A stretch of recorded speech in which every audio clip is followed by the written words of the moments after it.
so I knew a little bit about telephones, and that's what got me interested in telecom.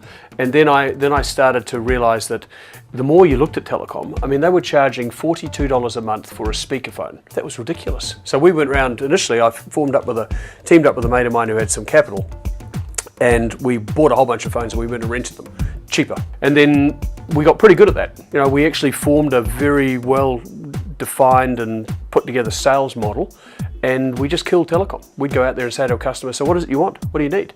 And we'd just ask them, you know, a needs-based analysis process, a typical sales process, and it worked. And we had a set demo process, we had a set proposal, we had a very structured sales model, and we just killed them. I think what's actually worked for me and worked for people I've worked with in the past is that initially I didn't come from IT, and I could ask all the dumb questions. After 6 years, I was looking for a bit of a change myself, and one of the risks you take, particularly in a large company, is that if you do something a couple of times, you get known to do that, and you keep getting asked to do that, and so you just get a bit bored, a bit tired on it. It's been nagging away at the back of my mind that maybe it was time to go and go and do my own thing. It's certainly something that I'd been thinking about for quite some time, and was egged on by quite a number of colleagues and friends. And so to that extent, I guess I handed my notice in at Unisys, and you know, with a couple of other friends who said they were keen, we kicked off Codex Software. The mistake I made personally, and my two partners, was that we sold. We probably shouldn't have sold for a few more years. But you know, I always had this attitude, you know, take your money when it comes, and it came along and seemed like a reasonable price. And again, in hindsight, probably we gave it away, but that's another story. You make those mistakes. Then it was, well, as I say, I had this restorative trade on me, so I couldn't go with the sales team to GDC. So that was when I set up what was then voice technology, which morphed into Zcom. We had to change the name when we went to the States. I was very comfortable where I was, and it was a safe place. It was a well-paid place. It just wasn't satisfying enough. You know, I wasn't getting out of bed in the morning really excited about what I was doing, but when I started thinking about what I could do by creating my own team, I mean, sometimes there were simply things that made sense to me that I thought we should go and have a go at, that you know, the company simply wouldn't entertain and couldn't, because that wasn't its model. In those days, I remember sort of you'd write copy :A.B:, and you always had another one. So I thought, gee, if we could build this thing, we're going to make a lot of money out of duplicating it. It's going to be quite good. Little did I know, you know, software is a very, very difficult area. But you know, again, you don't know what you don't know, and you go ahead and, you know, you realise afterwards, well, it wasn't quite as simple as I thought it was. What you've got to do is you've got to get out there and talk to people who've been there before. And the first thing they tell you is it's going to cost you a lot more to bring your idea to fruition than you could ever imagine. And my God, they're right. Didn't really think about it. It just, you know, you just got to always grow. I mean, I didn't really come into it.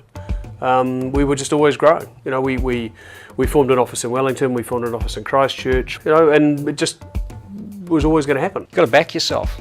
You know, with the contacts I had and the people I knew that were coming along for the ride, I thought, you know, we've got a fairly good chance of making this work. The first year was a dream. The three of us sat round on a whiteboard and said, how much revenue do we want to get? And we thought, you know, $1.6 million. We missed it by 25 grand, we were gutted. You know, there was an election at the end of that first year, and we were talking to people about all sorts of things they were going to be doing in the new year, so we had a great Christmas and you know, looking forward to it. And at the beginning of the next year, 2009, it just didn't happen, and that was a shock. 9/11 was unbelievable. 9/11, we didn't get an order for 60 days. Nothing. Didn't sell one single penny. You know, at that point we had about 20 people. They were wanting to get paid. We just bled cash for 2 months, and it wasn't like on day 61 all the orders came back. It was a long, slow grind. You know, the dot-com crash at the end of 2000 was bad enough, and then literally September the following year it was like whack. The game changed. So it didn't test our entrepreneurial confidence so much.